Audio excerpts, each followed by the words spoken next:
Bom dia a todos.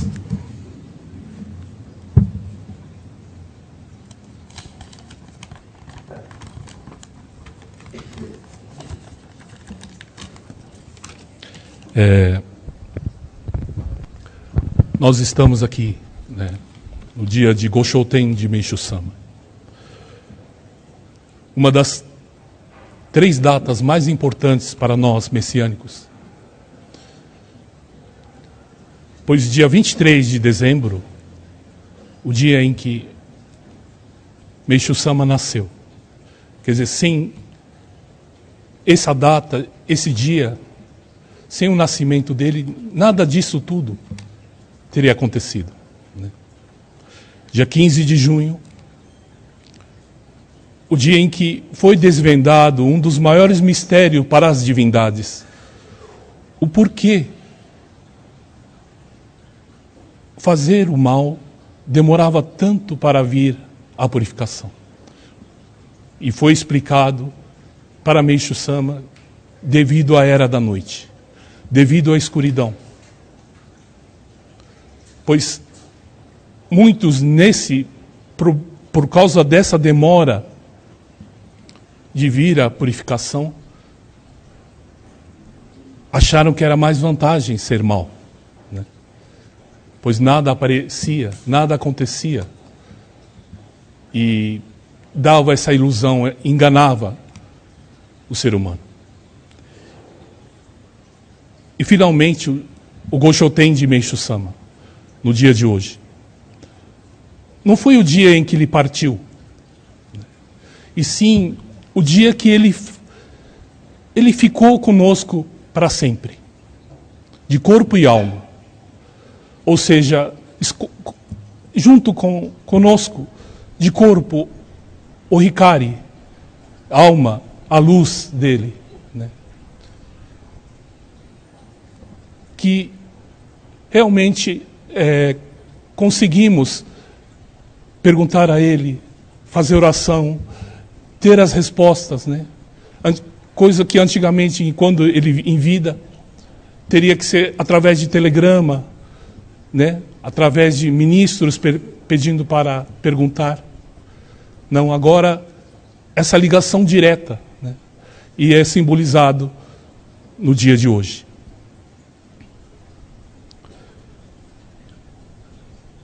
E esse legado que ele nos deixou no nosso mundo material se chama Jorei, quer dizer, a sublime dádiva de Meishu Sama, pois ele mantém viva a presença dele. É muito material, muito palpável o Jorei. Faz exatos o Jorei que nós conhecemos, que esse que é ministrado com a mão parada, com suavidade, tirando a força do corpo.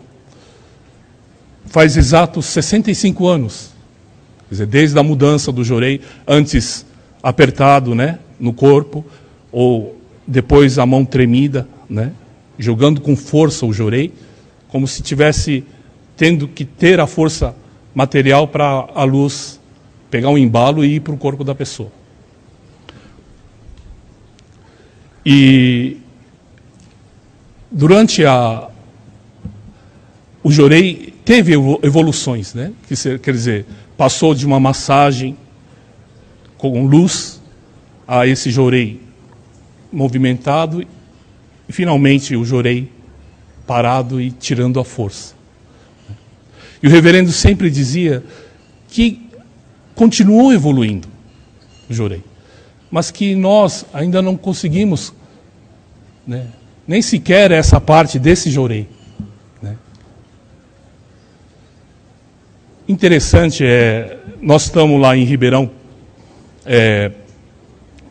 nos preparando para fundir metal, bronze, fundição de bronze.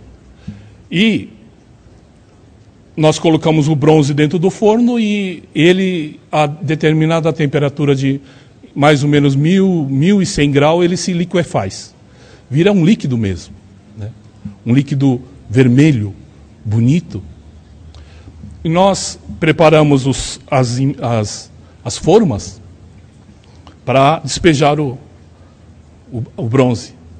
Aí no que despejamos o bronze, numa forma com a temperatura ambiente, né, 20 e poucos graus, o bronze não entra. Ele começa a espirrar, pois o bronze tem 1000 graus e a temperatura ambiente em torno de 30 graus. Então há um choque térmico muito grande. Praticamente não entra dentro do recipiente. Espirra, é até perigoso porque espirra bronze para tudo que é lado. Aí nós pensamos, então vamos aquecer a forma. A gente coloca a forma no... E aí, dependendo, a gente aqueceu a 100 e colocou. Aí aconteceu menos isso, mas ainda espirrou. Quer dizer, quanto mais a gente subia, mais o bronze ele entrava dentro da forma. Quer dizer, o ideal, nós percebemos, que é colocar na mesma temperatura, né? Se possível, né? Mas que com 300, 400, 500 graus, a metade, ele já fluía bem. E aí entrava dentro dos cantinhos da forma. Até peças bastante delicadas e com entranhas na forma, ele entra. Justamente por não ter essa. Mais ou menos, nós que ministramos Jorei e vivemos essa vida conturbada dos dias de hoje, nós percebemos que quando né, vem da rua, nós viemos da rua assim, temos aquela aceleração da rua, aquela coisa né? Então, logo em seguida ministrar Jorei, eu acho que acontece esse fenômeno, dá um choque. Então há necessidade de nós aquecermos antes, né? Na oração, ou na meditação, ou na leitura de ensinamento, para que nossa temperatura se equivala à luz, né? Pelo menos para não dar esse...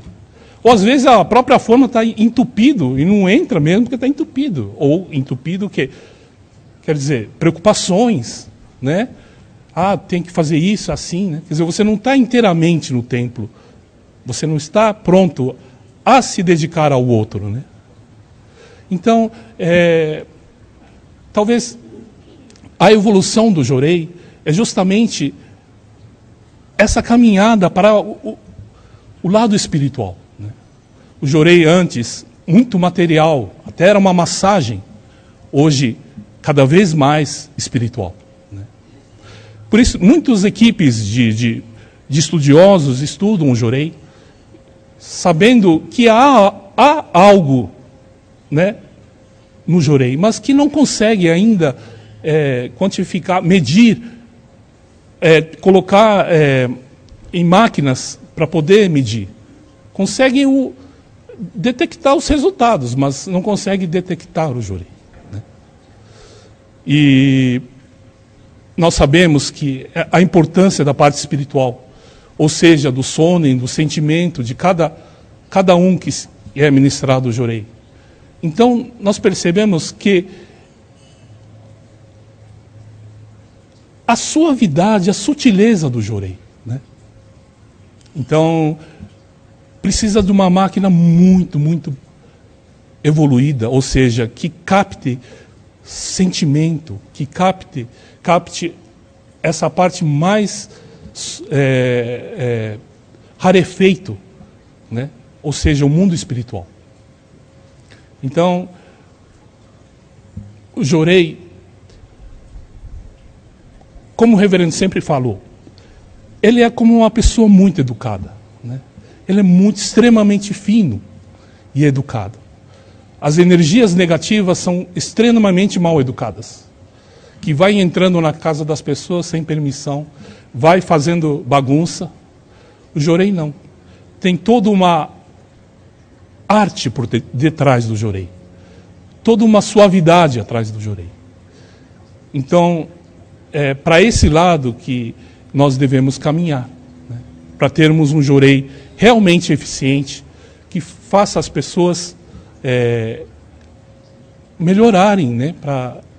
Ou seja, despertarem para essa nova era. E ao mesmo tempo, esse ensinamento muito forte, né, explicando sobre o fim do mundo, nós, da América do Sul, praticamente importamos tudo. Tudo que é tecnologia é importado aqui, nada é criado aqui, né? Nós importamos tudo das grandes multinacionais de remédios, do Oriente, do Ocidente, da Europa, dos Estados Unidos, né? É feita uma importação direta dessa tecnologia da parte medicamentosa. E nesses países, no Japão principalmente, onde é o primeiro país onde bate o sol, né? Ou seja, o primeiro país onde a luz do sol é refletida, ao mesmo tempo que o avanço da medicina lá foi o mais intenso, mais forte, hoje tem pessoas que já pensam de modo diferente. E um dos livros que está fazendo muito sucesso hoje, já é segundo livro, né, que a doutora Utagawa Kumiko, ela é formada pela melhor faculdade, uma das melhores faculdades do Japão, Meiji, formada em farmacologia e nutricionismo. Ela tem frases que como se fosse Meishu Sama falando. Frases de capa, da contracapa, e nós vamos ler o livro e, né, à medida do possível, passando para vocês o que ela fala, o que ela aprendeu através dos estudos, pois ela trabalhou em uma grande fábrica de remédios. E aí ela tem frases muito interessantes, como essa. A invenção do remédio foi a pior coisa que aconteceu para a humanidade. O remédio, quando ingerida, vira toxina e cria novas doenças dentro do corpo. Interessante, né? Parece realmente lendo o ensinamento de Meishu Sama. E a capa principal é o remédio que produz as doenças. Essa é a capa principal. Então, como no ensinamento de Meishu Sama, o tempo é chegado e a própria medicina vai descobrir, isso nos dá um certo alento, ou seja, uma alegria que está chegando o tempo e ao mesmo tempo um temor pelo tempo que está chegando, né? E para esse tempo chegando, nós temos realmente o amor de Meishu Sama, né? Para podermos passar por esse tempo, por esse período turbulento, né? E ele não mede esforços para nos dar alegria, ou seja, dar-nos força para poder não cair, não fraquejar, né? Continuar nesse caminho. Ele se preocupou muito com a alegria das pessoas, né? Pois essas coisas todas acontecendo, vem a tristeza, né? Vem a angústia, né? Pois é muito sofrimento que está acontecendo, que está por vir. Mas de saber que isso tudo é um sofrimento, é uma purificação, é uma limpeza para que possa vir um mundo melhor, né? Acreditando nessa boa nova, para podermos aguentar, né? E também ajudar as pessoas mostrando o Jorei, né? Pois mesmo assim, essa doutora Utagawa descobriu, publicou no livro, mas e aí eles perguntam, e aí? Nós vamos fazer o quê?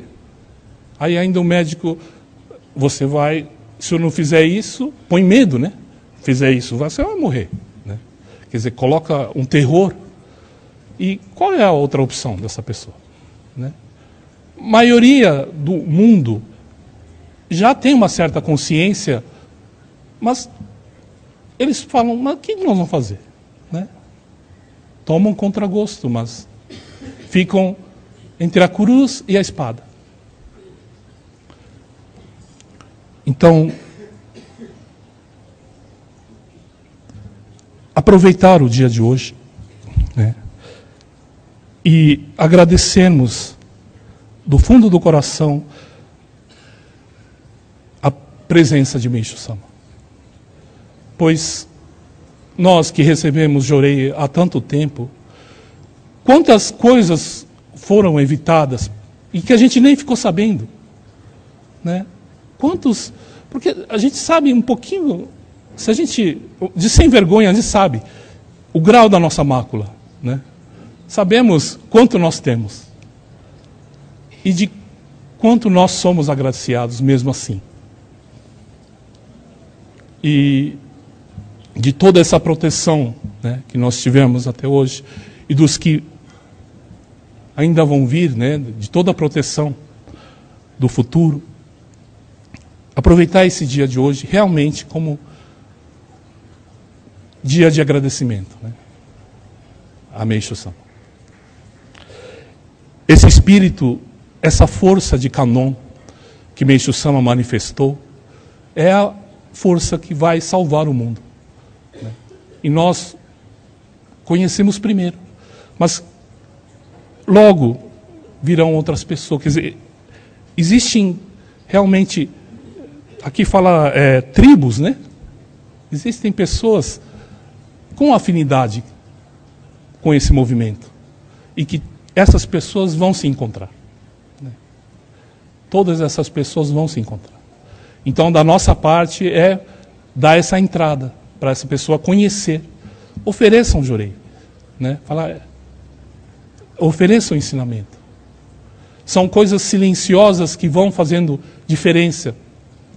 O ano passado foi o ano que nós, do templo, mais vendemos ensinamento.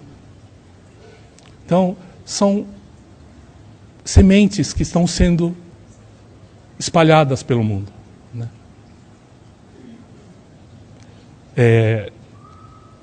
E tudo isso acompanhado de ideias maravilhosas, ou seja, como salvar o ser humano, né? Logo nós vamos agora mostrar uma das partes principais também da messiânica, que é da agricultura da grande natureza, né? O quanto trabalho dá, mas ao mesmo tempo o quanto nós estamos longe disso, né? E hoje, com essa falta de água, com o caos que está por vir, né, percebemos que o quanto que de máculas estão gerando no mundo espiritual, né, e isso é a consequência, né, a consequência do coração do ser humano, anuviando o mundo material, anuviando o céu. Aí desregula toda a natureza, né? Não chove onde tem que chover e chove onde não pode chover. E assim ele procura de novo o equilíbrio. A natureza procura seu equilíbrio, né? Então, cientes dessa grande missão de todos vocês, né, eu me despeço de vocês. Obrigado a todos.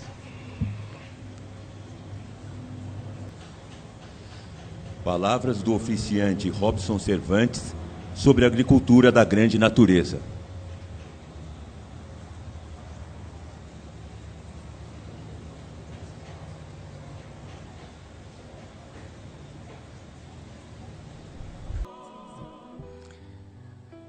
Eu gostaria de comentar um pouquinho sobre a agricultura da grande natureza, porque já faz uns 15 a 20 anos de experiência.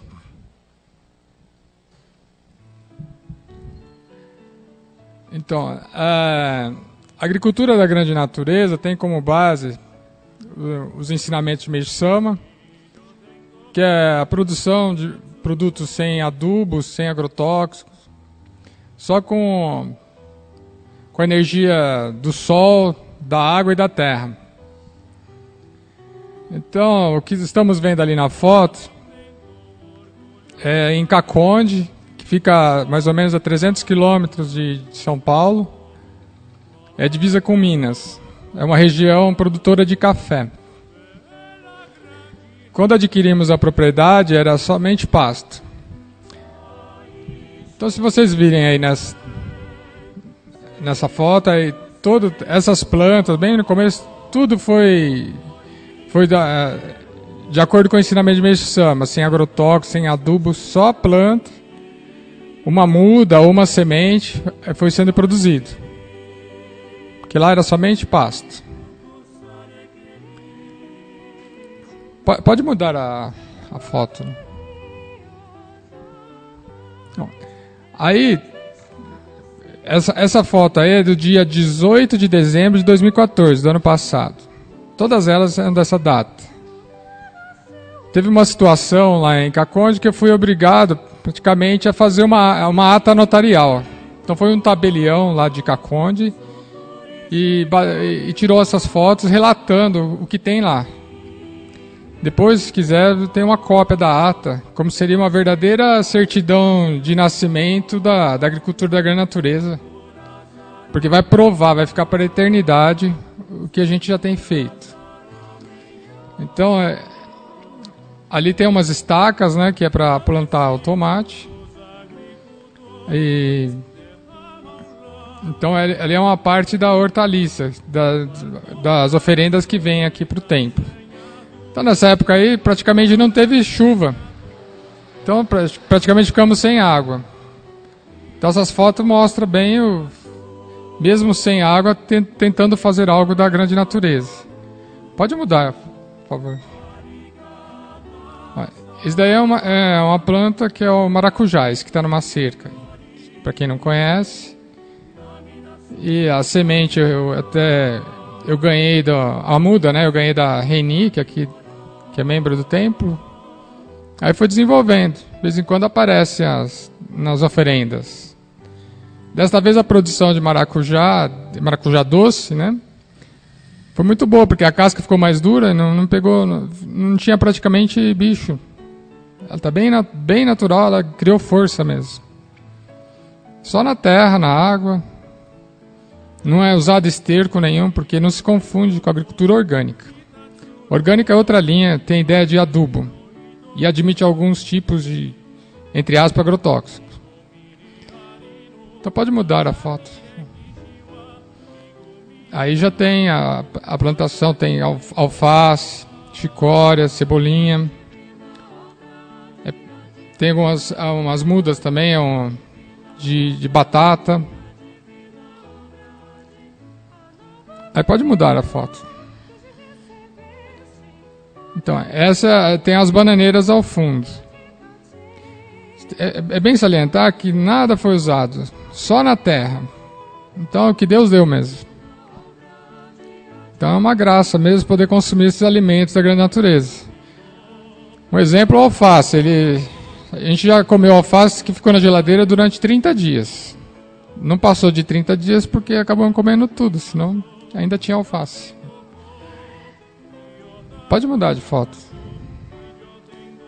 Então, esse daí é onde a gente chama Sítio Mirante do Alvorecer. Né?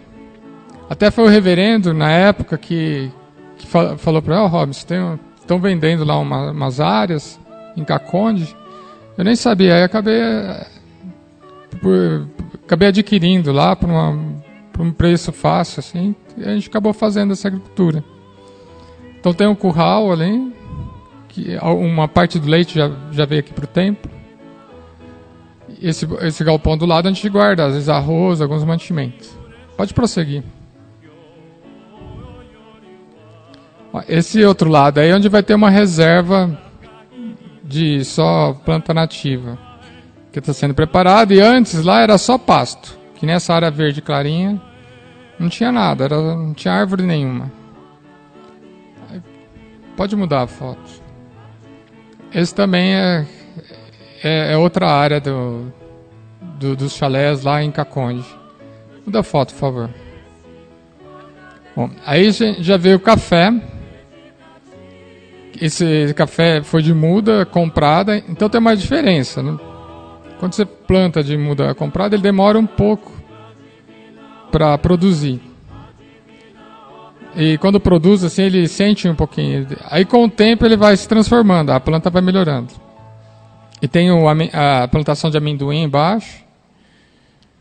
É tudo pouco assim, mas a gente faz mais para oferenda. É uma espécie de uma maquete, né? Pode prosseguir. Então, esse daí é a visão da agricultura da grande natureza no geral. Se olhar bem lá, tem vários tipos de plantas, mais de 40 tipos. A verdadeira arca de Noé de plantação, porque tem de tudo lá, de tudo um pouco. Então, acho que nós deveríamos fazer várias arcas de Noé. Pode prosseguir. Olha. Então, aí tem mandioca, banana, tem jabuticaba. Então, tudo natural. Então, leva anos para produzir. Algumas árvores frutíferas é uma vida, às vezes. Continua. Então, aí tem mangueira, tem mexeriqueira, tem lixia. E em plantas baixas também. Tem abacaxi, mais à frente vai ver. Pode prosseguir. Essa é a mangueira também. Foram 7 anos de produção isso daí. Prossegue. Aí o café. Essas daí são novos, ainda tem um desenvolvimento. Leva em torno de 7 anos para começar a produzir. 6, 7 anos. Aí a parte dos fundos que está produzindo um pouco de milho. E a parte alta lá do chalé. Aí a outra parte também. Essa propriedade aí tem 20 mil metros quadrados. O que a gente faz de plantação da agricultura da grande natureza é em torno de 3 mil metros quadrados. Essa é a bananeira, tem um abacateiro. Lá tem diversas plantas, tem amora, jaca, ameixa, uma série de coisas lá que a gente vai aprendendo. Na agricultura da grande natureza não tem uma regra, tem um princípio. Não tem uma regra específica, mas o princípio básico, que é não usar agrotóxico, não usar adubo, deixar que a natureza haja, que o Espírito de Deus, né, manifeste e dê o alimento verdadeiro para nós. Esse daí é a abóbora, né, que nasceu lá e daqui a um tempo deve aparecer nas oferendas. Esse é um pé de abacaxi. E aquela pessoa que está lá, que é o Sandro, que é lá da região, que ajuda a fazer a agricultura da natureza. Na verdade, ele que planta de acordo que eu vou passando para ele. E ele pode dizer, ele é testemunha de tudo que aconteceu. Inclusive, a ata notarial consta o testemunho dele. E ele já é consciente e ele segue a plantação dessa forma natural. Essa é uma das fotos finais, que é a hortaliça nos fundos. Você vê toda essa área verde aí é sem irrigação, a não ser a hortaliça, né, que aí não tem jeito. Mas a gente tem produzido mesmo com seca. Se fosse feita a agricultura assim, esse problema de falta de água, as coisas, no mundo não teríamos tanto, né? Então era isso que eu gostaria para que vocês conhecessem um pouquinho dessa experiência.